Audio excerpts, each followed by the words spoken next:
are you confident that Trey Lance can do everything Jimmy Garoppolo can do? Because if you're not confident, how confident are you about turning over the team to Lance?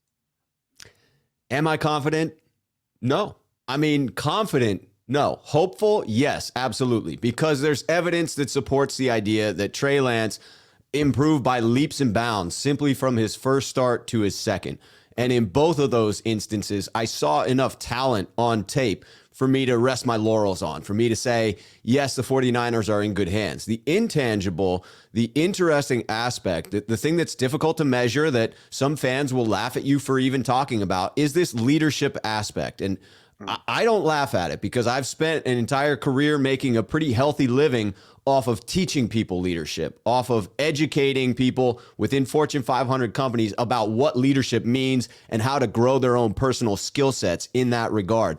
And I'm a firm believer in the impact that a positive leader can have. If you've ever worked for someone that's inspired you, that has caused you to be a better version of yourself, that has through their own actions lifted your game up, to me, that is intangible, but very visible. It passes the eye test. You can see it. You can feel it. I've been a part of it.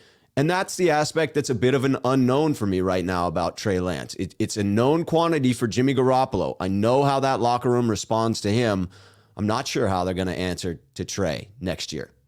Well, this locker room is going to be way different next year. I think they have like 30-something players under 31. contract.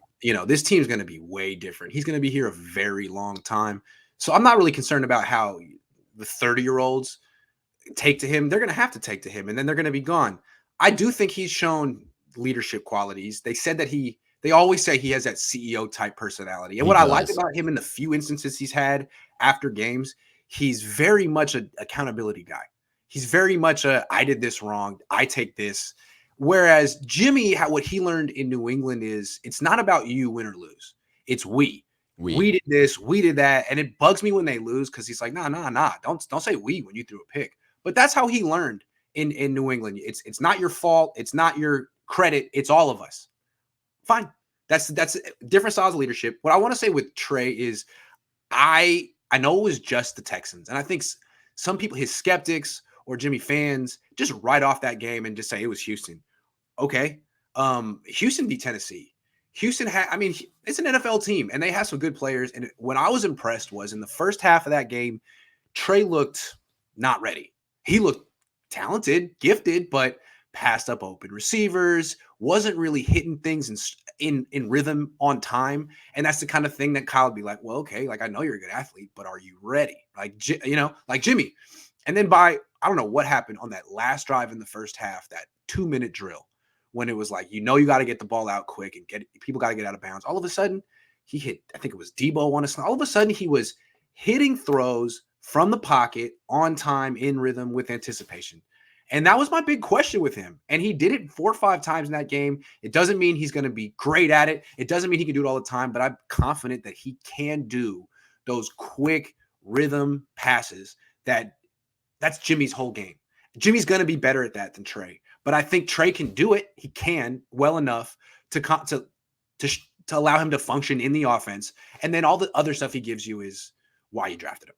Yeah, the explosives that he's going to be able to bring to the offense will offset any of those young rookie mistakes that he makes and will give you a similar product, a similar end product to what you're getting from Jimmy Garoppolo. And then all the upside of him eliminating those mistakes and doubling down on his physical strengths and growing into that leadership role.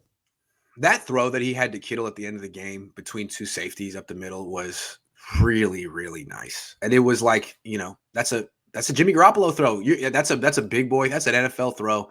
And if you hesitate at all, you don't get it. If it's off at all, the placement's off at all, he was perfect. And it's not always going to be that way, but I didn't see him do stuff like that at North Dakota State.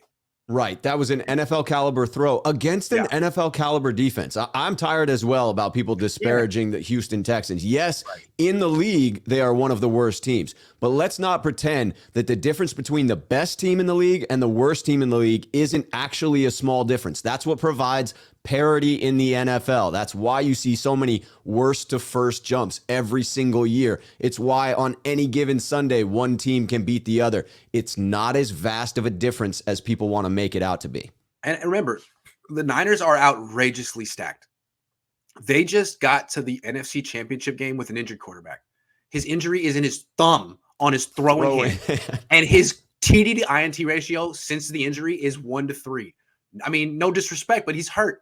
It's crazy. You don't advance this far under those conditions, but the Niners do because they're that good. And that's what I keep telling myself with Trey. Like, yeah, he might just ruin everything by being a bad teammate and a total bust, but it doesn't seem like that's what he is. And he's got such a good situation around him. How could he fail? I mean, Jimmy can't. Jimmy's out here with a 1-3 TD INT ratio, and he's winning. So how could Trey fail? That's what I'm saying. Even if he does it differently. There's a little bit of a feel like these Niners are more of a throwback like 60s or 70s NFL team with the ability to win with a quarterback who is doing so little in that regard. It's crazy because everyone was like, just wait till his team's healthy. Wait till his team's healthy. And I kind of scoffed at it. Like, they're never going to be healthy. They're an injury-prone team. They're healthy. Damn. They really are. And what everyone said about, like, damn, you're right.